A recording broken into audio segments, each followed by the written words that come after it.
नहमदुहु व नसल्ली व नसल्लिमु अला रसूलिल करीम अम्मा बाद फ़अऊज़ु बिल्लाहि मिनश शैतानिर रजीम बिस्मिल्लाहिर रहमानिर रहीम।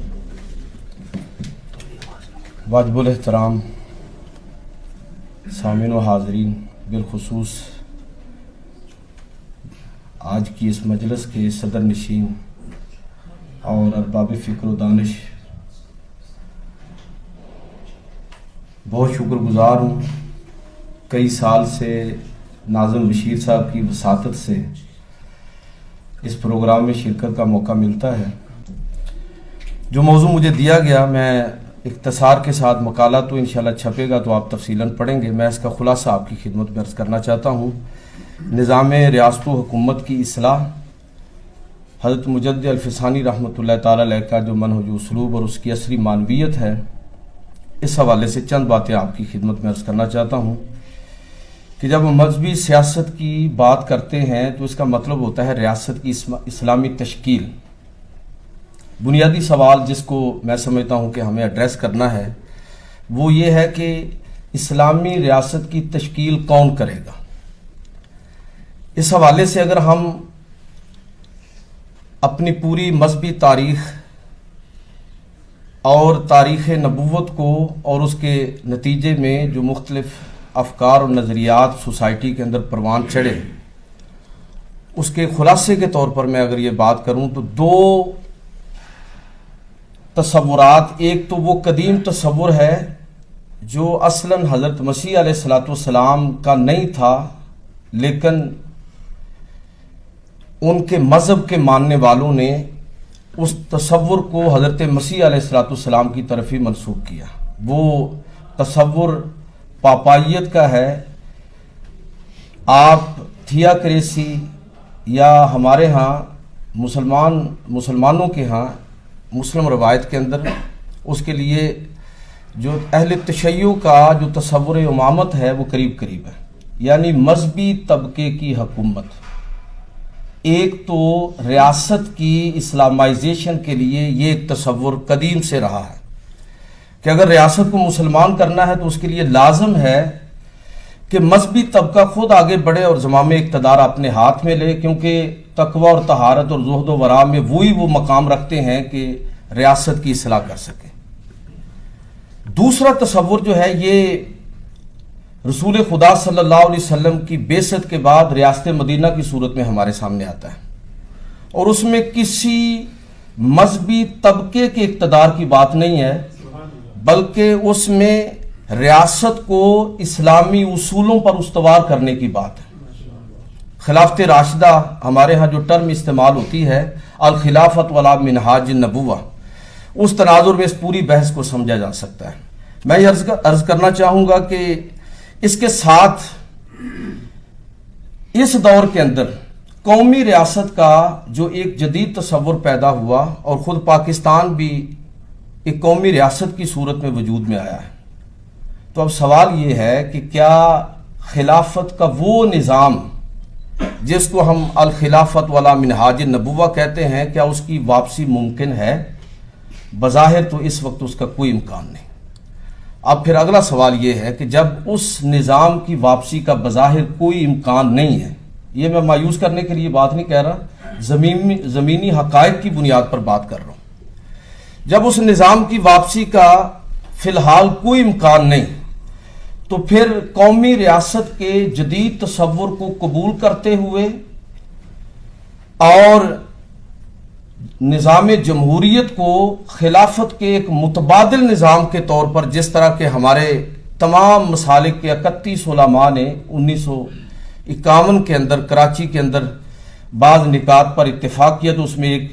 खिलाफत का मुतबादिल निज़ाम जमहूरियत को करार देते हुए तस्लीम किया। अब मैं अपनी गुफ्तगू इस पस मंज़र में आपकी खिदमत में अर्ज़ करना चाहता हूँ कि अगर हम कौमी रियासत के तसव्वुर को भी तस्लीम कर लें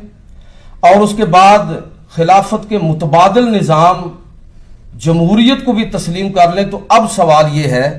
कि हम इस निज़ाम को और रियासत के इस जदीद तसव्वुर को सामने रखते हुए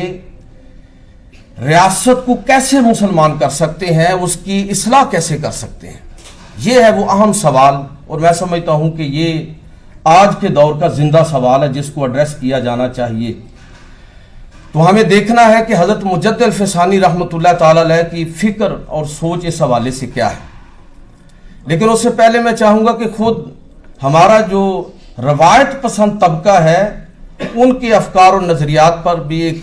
नज़र डाल ली जाए तो फिर फ़िक्र मुजद्दिद को समझने में हमें आसानी होगी। एक तबका उलमा का है जो रियासत की इस्लामाइजेशन के हवाले से अपना तसव्वुर रखता है, और एक तबका सूफिया का है। आप जो उलमा का तबका है उसको भी दो हिस्सों में तकसीम करें। एक तबका वो है जो इकामते दीन को दीन का बुनियादी मुतालबा नहीं समझता बल्कि एक अजाफी मुतालबा समझता है, यानी ये इस मकसद को शरीयत ने बुनियादी फ़राइज़ में शामिल नहीं किया। हाँ, अलबत्ता जहाँ मुसलमानों की अक्सरियत होगी वहाँ रियासत नतीजे के तौर पर वजूद के अंदर आएगी। अल्लामा वहीदुद्दीन खान, अल्लामा जावेद अहमद गामदी और बाज़ दीगर अहले इल्म की राय ये है कि उलमा का कोई सियासी किरदार नहीं होना चाहिए। ताबीर की गलती जो अल्लामा वहीदुद्दीन खान की किताब है उसको पढ़ने की ज़रूरत है, उन्होंने अपनी बात पूरी खुल के की है। दूसरा जो तसव्वुर है यानी रवायत पसंद उलमा के अंदर वो ये तसव्वुर है कि अकामते दीन भी दीगर फ़राइज़ की तरह एक फरीज़ा है और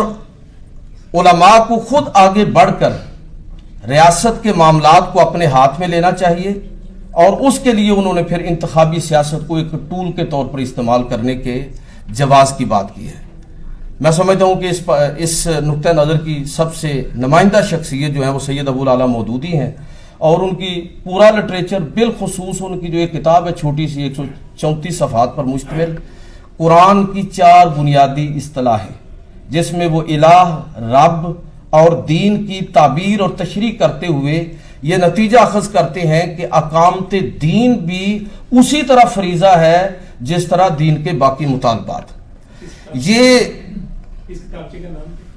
कुरान की 4 बुनियादी इस्तिलाहें। अब ये हमारे रवायत पसंद उलमा हैं जिनका नुक्ता नज़र ये है। अब आप आ जाइए तबका सूफिया की तरफ। तबका सूफिया में भी 2 तरह के नुक्ता नज़र हैं। एक हमारे सूफिया का वो गिरोह है कि जो बिल्कुल रियासत, हुकूमत और उसके मामलात के साथ किसी तरह का ताल्लुक़ रखने के कायल नहीं है, और ये समझते हैं कि अगर रियासत और उम्माल के साथ, बादशाहों के साथ, उमरा के साथ ताल्लुकात होंगे तो ये चीज़ जो है वो तज़किया नफ्स के ख़िलाफ़ होगी, बल्कि उसके अंदर रकावट बनेगी। आप बहुत सारे सूफिया की मिसाल दे सकते हैं, और इसमें एक बड़ी मिसाल हज़रत निज़ामुद्दीन औलिया रहमतुल्लाह ताला अलैह की है कि सारी ज़िंदगी उन्होंने दिल्ली में गुजारी, जो बादशाहों का पाया तख्त रहा है, और कभी भी पसंद नहीं किया किसी बादशाह को या किसी हुकूमती शख्सियत को मिलना उन्होंने कभी पसंद नहीं किया। मेरा कहने का मतलब ये है कि इस तनाजुर में आप पूरी बहस को समझें कि हज़रत मुजद्दिद अल-फ़सानी रहमतुल्लाह ताला अलैह तबका उलमा से भी उनकी राय मुनफरिद है, और तबका सूफिया में से भी उनकी राय अलग राय है। और मैं आपसे गुजारिश करूंगा कि अगर आप असरी तनाजुर में जिस तरह हमारी मजहबी दीनी जमातों का जो किरदार इस वक्त हमारे सामने आया है, और इस इलेक्शन के अंदर जिस अंजाम से तमाम मजहबी जमातें दो चार हुई हैं, तो क्या ये वक्त मुनासिब नहीं है कि ये देखा जाए कि रियासत की और हुकूमत के निज़ाम को किस तरह दुरुस्त किया जा सकता है। उस हवाले से मैं समझता हूँ कि 2 बातें बड़ी उसूल के तौर पर हज़रत मुजद्दिद अल-फ़सानी रहमतुल्लाह ताला अलैह की पूरी जो दावती तहरीक है उसमें नज़र आती हैं। एक तो उन्होंने ये उसूल इख्तियार किया कि यानी ये बात उन्होंने तय कर ली कि कुरान मजीद के अंदर और पैगम्बर सल्लल्लाहु अलैहि वसल्लम की ज़िंदगी के अंदर रियासत और हुकूमत के हवाले से जितनी हदायत हैं उनकी हैसियत सफारशात की नहीं है, अहकाम की है। अगर इस बुनियादी तसव्वुर को सही तौर पर समझ लिया जाए तो मेरे ख्याल में ये पूरा सिनेरियो तब्दील हो जाए कि ये सफारशात नहीं है, ये अहकाम है। और दूसरी चीज़, लिहाजा जब वो इसको आप शरीयत का एक हुक्म समझते हैं तो फिर आप ये मुमकिन ही नहीं है कि इज्तिमाई मामलात से और रियासत और सियासत के मामलात से आप कुल्लियतन लाताल्लुक हो जाए। ایک تو ان کے ہاں یہ چیز آپ کو نظر آئے گی، اور اس کے لیے انہوں نے جو اصول اپنی پوری تحریک کے اندر ہمیں سمجھایا اور بتایا وہ یہ ہے کہ آپ اقتدار کو ہدف نہ بنائیں بلکہ اہل اقتدار کو بنائیں، اہل اقتدار تک پہنچنے کی کوشش کریں اور ریاست کا رخ ٹھیک کر دیں۔ دوسری چیز جو انہوں نے اپنی اس پوری تحریک کے اندر ہمیں نظر آتی ہے وہ حضرت مجدد الفسانی رحمۃ اللہ تعالی علیہ کا اصول عدم تشدد۔ یہ مذہبی جماعتیں ناکام ہو رہی ہیں، ان کو اپنا تجزیہ کرنا چاہیے کہ ان کی ناکامی کی اصل وجہ کیا ہے، سبب کیا ہے۔ تو یہ رکاوٹیں کھڑی کر کے، رستے بند کر کے، آپ خلق خدا کو تنگ کر کے، یہ ممکن نہیں ہے کہ آپ ان کے دل کے اندر اپنی کوئی ایسی جگہ پیدا کریں اور اس کے نتیجے میں ریاست کو اصلاح پر مجبور کریں، یہ ممکن نہیں ہوگا، کیونکہ لوگ آپ کی بیک پر کھڑے نہیں ہیں، لوگ آپ کی پشت پر کھڑے ہوں گے تو آپ ریاست کو مجبور کریں گے کہ وہ اپنا قبلہ ٹھیک کر لیں۔ حضرت مجدد الفسانی رحمۃ اللہ تعالی علیہ کی جو نظام ریاست اور حکومت کو اسلامی اصولوں پر استوار کرنے کے حوالے سے جو ان کی سوچ اور فکر ہے، اگر میں اس کو چند نکات کی صورت میں آپ کی خدمت میں عرض کروں تو اس میں پہلی چیز جو ہمیں نظر آتی ہے وہ یہ ہے کہ آپ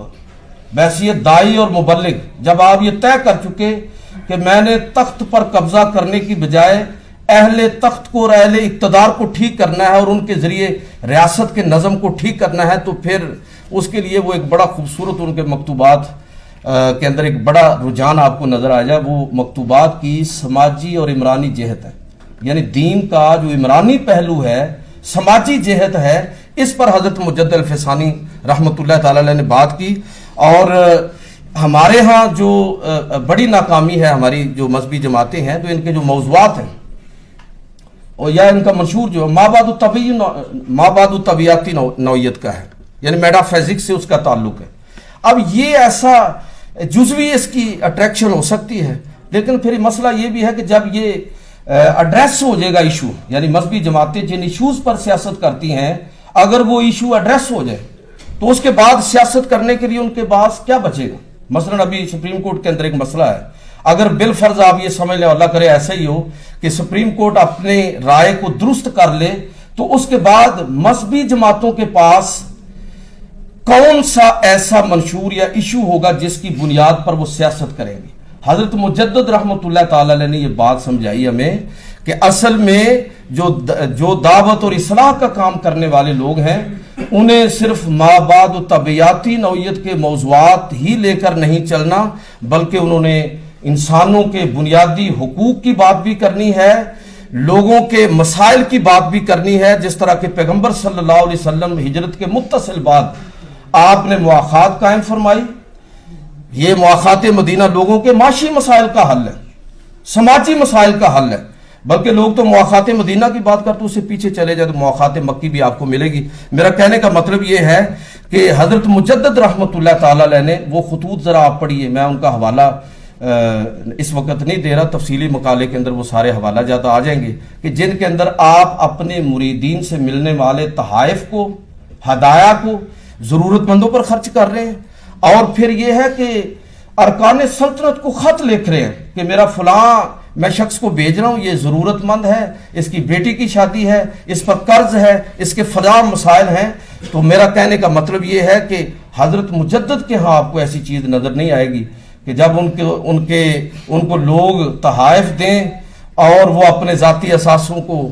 بڑھاتے ہوئے یہ کہیں کہ یہ ساری غیبی امداد ہے۔ ایسی غیبی امداد کا کوئی تصور حضرت مجدد کی تحریک اور زندگی میں آپ کو نظر نہیں آئے گا۔ یہ عملاً انہوں نے بتایا کہ اصل میں پیر کا کردار کیا ہے۔ اگر وہ سماج کے ساتھ جڑا ہوا ہے، لوگوں کی نبض پر اس کا ہاتھ ہے، ان کے حقوق کے تحفظ کے لیے وہ کھڑا ہوتا ہے، تو پھر کسی مائی کے لال حکمران کی یہ جرت نہیں ہے کہ وہ اس دائی اور مبلغ کی بات کو نظر انداز کر سکے اور اس کو ہلکا جانے۔ دوسری چیز جو میں عرض کرنا چاہوں گا، 2-4 منٹ جی، دوسری چیز جو بڑی اہم ہے، حضرت مجدد رحمۃ اللہ تعالی علیہ نے دعوت و اصلاح جو ریاست کی اصلاح فرمائی، اس میں کہ عصری جو تحدیات ہیں ان پر ان کی گہری نظر ہے۔ دیکھیں اگر سماج ہی مسلمان نہیں رہے گا، ابھی اس کی طرف اشارہ بھی ہوا، अगर समाज ही मुसलमान नहीं रहा, माशरा ही तब्दील हो गया, तो रियासत को कैसे तब्दील करेंगे?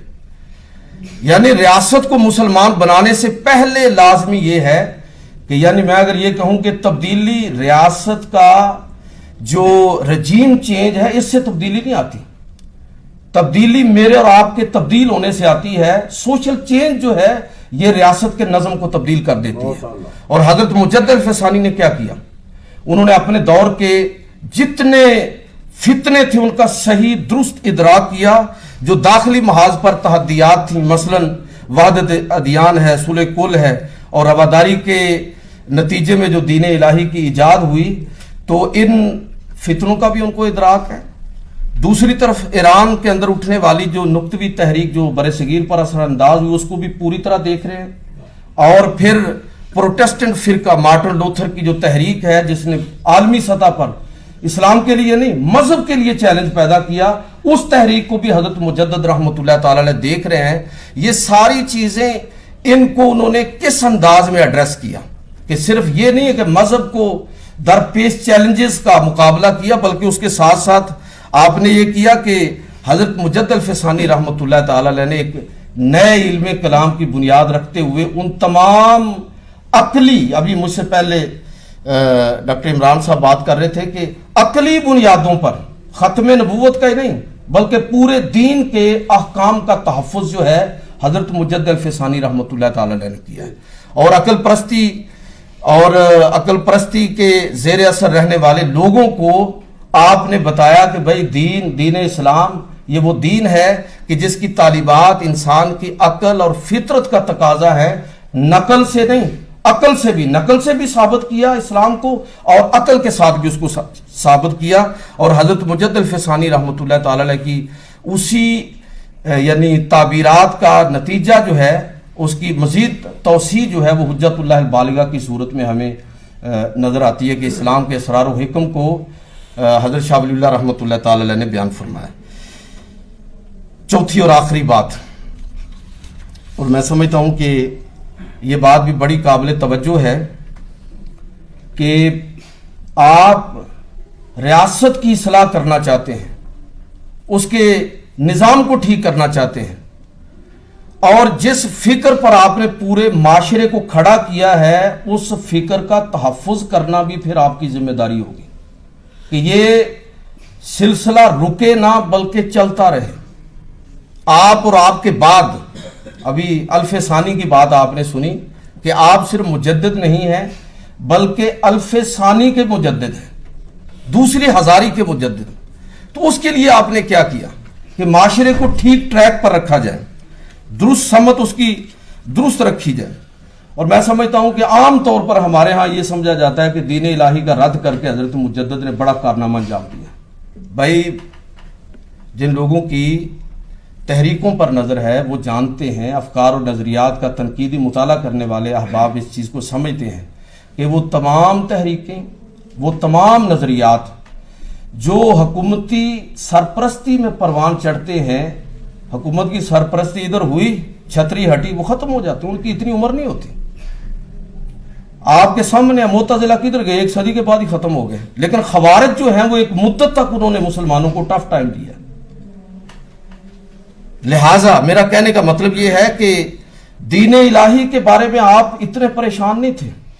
ये बिल्कुल आपकी दावती तहरीक का एक छोटा सा, मैं इसको समझता हूं कि एक इवेंट था। आप ये समझते थे कि दीन इलाही अकबर इधर हुआ और उसके बाद ये दीन इलाही बचने वाला नहीं है, इसलिए कि ये फितना खालसतन हुकूमती सरपरस्ती में परवान चढ़ रहा है। तो जैसे हुकूमत इधर होगी बात खत्म हो जाएगी, और ऐसा ही हुआ। लेकिन जो फितने इससे बड़े थे, वो फितने क्या थे? वो फितने आज के दौर के अंदर जिस तरह हमारे यहाँ लोग मसलक पर लड़ते हैं, देवबंदी, बरेलवी, अहले हदीस और नूर बशर हाजिर नाजर, इन मुबाहिस को अपने गुफ्तगू का उन्वान बनाते हैं। मसाजिद का यही हमारा माहौल है, लेकिन नहीं जानते कि तजद्दुद पसंदी की वो लहर, यानी कदामत पसंद बिल्कुल इस चीज़ को भूले हुए हैं कि तजद्दुद पसंदी की लहर इस वक्त किस तरह इस्लाम का एक नया एडिशन तैयार कर रही है। आप जानते हैं ना इस वक्त जो सूरत हाल है कि अहले तजद्दुद एक बिल्कुल नया एडिशन इस्लाम का तैयार कर रहे हैं। उस फितने की किसी को सही मानों में किसी को शऊर ही नहीं है। हमारे खास तौर पर रवायत पसंद उलमा हजरत मुजद्दिद रहमतुल्लाह ताला अलैह, इसलिए मैं समझता हूं कि एक हजारी के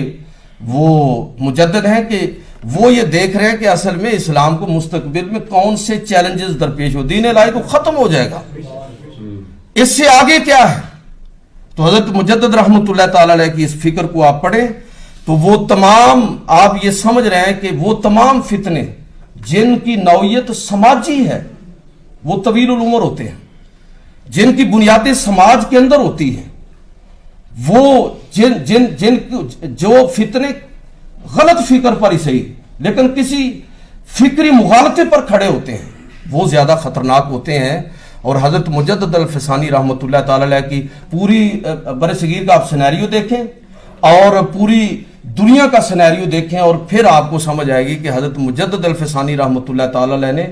सिर्फ दीन इलाही के खिलाफ नहीं बल्कि बरसगीर के अंदर पैदा होने वाले मुख्तलिफ फितनों को और आलम इस्लाम को जो दरपेश फिक्री चैलेंजेस थे उनको समझते हुए ऐसे अफराद तैयार किए, रजाले कार तैयार किए कि जिसकी तारीख हमारे सामने है कि 70 लोग जो हैं वो सेंट्रल एशिया की तरफ जा रहे हैं, 30 लोग अरब की सरजमीन की तरफ जा रहे हैं, 10 लोग जो हैं वो फलाह इलाके की तरफ जा रहे हैं। कि पूरा नेटवर्क है मुबल्लिगीन का जो हजरत मुजद्दिद अल-फिसानी रहमतुल्लाह ताला ने कायम फरमाया। और मुजद्दिदी खानकाहें उस दौर में मैं समझता हूं कि अब भी मुजद्दिदी खानकाहों का रोल बाकी खानकाहों की निस्बत ज्यादा बेहतर है, लेकिन मैं उस दौर की बात कर रहा हूं कि मुजद्दिदी खानकाहों का एक पूरा नेटवर्क आपको नजर आएगा। ये पीरी मुरीदी का वो तस्वुर मुझे तो वहां नजर नहीं आता हजरत मुजद्दिद रहमतुल्लाह ताला अलैह के यहाँ। वो तो ऐसे लगता है कि जैसे अपने खुलफा को, मुरीदीन को इस तरह तैयार कर रहे हैं कि आपने उनको शऊर भी दे रहे हैं उन फितनों का और उनको मुख्तलिफ इलाकों के अंदर बाकायदा इंस्टॉल कर रहे हैं कि आप वहां जाइए, आप वहां जाइए और आप इस इलाके के अंदर जाइए। और उस तहरीक का नतीजा ये हुआ कि फिक्री महाज पर याद रखिए कि फितनों का सर कुचलने का तरीका ये नहीं है कि आप लोगों को कत्ल करना शुरू कर दें। इसका सही तरीका ये है कि आप ऐसे फितनों को फिक्री महाज पर शिकस्त देंगे तो फिर वो खत्म होंगे, वरना उनकी उम्र जो है वो तवील होगी। खत्म नबूवत की भी बात कर रहे थे, कभी गौर किया आपने? दीन इलाही खत्म हो गया, ये फितना कादियानियत क्यों नहीं खत्म हुआ? ये सवाल उलमा को अपने आप से करना चाहिए कि ये फितना क्यों नहीं खत्म हुआ। पूरी हमारी तारीख के अंदर इसकी मिसाल कोई नहीं है कि उधर एक आदमी ने नबूवत का दावा किया है, वो मारा गया है या बाकी भी रहा है तो उसकी फिक्र बाकी नहीं रही, वो खत्म हो गया फितना। ये फितना ऐसा है कि आज पूरे आलम इस्लाम को उसने अपनी लपेट के अंदर लिया। कौन इसका जिम्मेदार है? ये मौजू नहीं है आज का, अभी कभी ये मौजू हो तो मैं आपकी खिदमत में अर्ज करूंगा कि ये अगर मुजद्दिदी तरीका इख्तियार किया जाता तो यकीन जानिए कि मिर्जा गुलाम कादियानी की फिक्र जो है कादियान के अंदर दफन हो जाती और दुनिया के अंदर उसका नामो निशान ना होता। बहरहाल मेरा कहने का मतलब ये है मेरे भाइयों, हजरत मुजद्दिद अल-फिसानी रहमतुल्लाह ताला अलैह ने मुआशरती इस्लाह के साथ माहौल को देखा और इक्तदार की ख्वाहिश नहीं की। कम से कम 2 मौके आपकी जिंदगी में हमें ऐसे मिलते हैं कि जब मोहब्बत खान ने जहांगीर को और मलका को हफाजती तहवील में लिया इधर जहल मबूर करते हुए, वो मौका भी था कि जब पैगाम भेजा गया कि आइए इक्तदार पर कब्जा कर लीजिए, और वो भी मौका था कि जब ग्वालियर के किले के अंदर आप कैद थे और आपके कहा गया कि जब मुगल सिपह सालार ने कहा कि आप अगर मुनासिब समझें तो इक्तदार पर कब्जा कर ले, हम आपके साथ हैं। दोनों मौके पर आपने एक ही बात की कि फकीर का, इस दरवेश का इक्तदार से क्या ताल्लुक? हम तो अहले इक्तदार की इस्लाह चाहते हैं। तो ये मैं समझता हूं कि अगर हम, ये हमारी जमातों को भी सोचना चाहिए, दीनी जमातों को भी ये को सोचना चाहिए कि इनकी नाकामी के असल असबाब और वजूहात क्या है। बारह इंशाल्लाह तफसीली मकाला छपेगा तो आप इसको मुलाजा फरमाएंगे। मैं बारह दीगर नाज़िम साहब का और आप अहबाब का बहुत शुक्रगुजार हूँ। कभी ऐसा नहीं हुआ कि मैं पूरी मजलिस में शरीक ना रहा हूँ, लेकिन आज मैंने अपनी बात मजबूरियों की वजह से इजाज़त तलब की है, तो आप सबका बहुत ज़्यादा शुक्रिया।